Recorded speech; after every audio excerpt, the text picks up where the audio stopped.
Kampala, rival security forces clashed in Sudan on Tuesday as huge crowds of protesters kept up their vigil outside army headquarters to call for the overthrow of the country's longtime authoritarian president, Omar al-Bashir. 7 people were killed on Tuesday, said Sara Abdelgalil, a spokeswoman for the Sudanese Professionals Association, which is organizing the protests. The eruption of violence between different armed government forces is a major development in the 4-month-long protest movement against the president, said Magdi al-Ghazouli, a fellow at the Rift Valley Institute, a think tank based in Kenya. In a way, it has been turned into an internal dilemma between security forces, said al-Ghazouli, who is Sudanese. The worst-case scenario is that this military security establishment breaks down and they fail to resolve what is now becoming a conflict within, he added. Advertisement. Sudanese President Omar al-Bashir credit the intermittent fighting between different agencies within the country's security forces raises concerns that Sudan could descend into anarchy. That fear is especially acute now because 2 neighboring nations, Libya and South Sudan, are convulsed by civil war and chaos.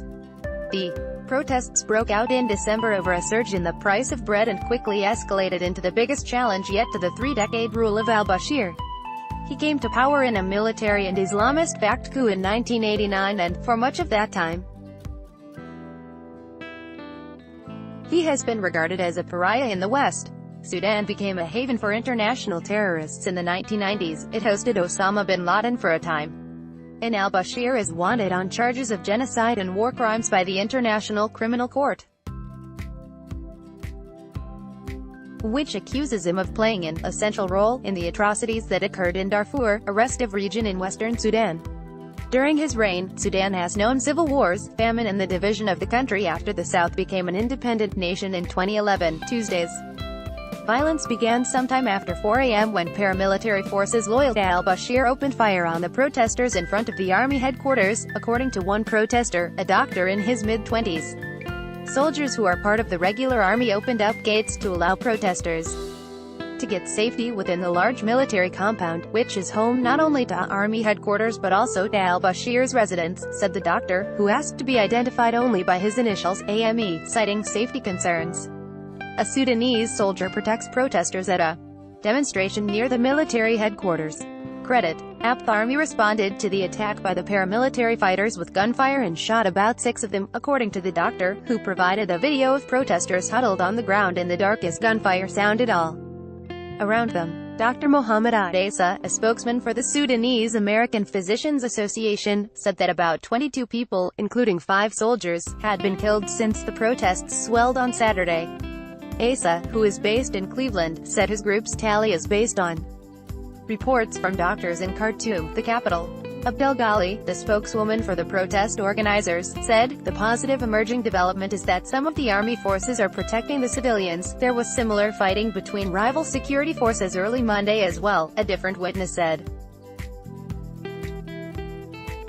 After protests broke out in December, al-Bashir's feared National Intelligence and Security Service sought to suppress them with tear gas, detentions and, sometimes, live ammunition. By the middle of March, 60 protesters had been killed, according to the New York-based group Physicians for Human Rights. The protests gained momentum over the weekend, when marchers chose a new demonstration route and reached army headquarters with little resistance. There they discovered that individual army soldiers guarding the compound were sympathetic. The army soldiers at times blocked the efforts of the National Intelligence and Security Service to disperse the protesters. More people joined the sit-in, which has continued since Saturday. Organizers have estimated that hundreds of thousands of protesters have been in the streets. The protesters have praised the army for protecting them. In phone interviews, several protesters have begun to express hope that the army will force al-Bashir's ouster. Al-Ghazouli said that while the protesters in Khartoum may view the army favorably, the army is hardly a unifying force beyond Sudan's heartland. Across the country's periphery, the military has sown terror while fighting rebels. In a joint statement made through the U.S. Embassy in Khartoum on Tuesday, the United States, Britain and Norway called on the Sudanese authorities to respond to the demands of the protesters and prepare for a political transition. The Sudanese people are demanding a transition to a political system that is inclusive and has greater legitimacy, the statement read. New York Times most viewed in world. Let's block ads. Why?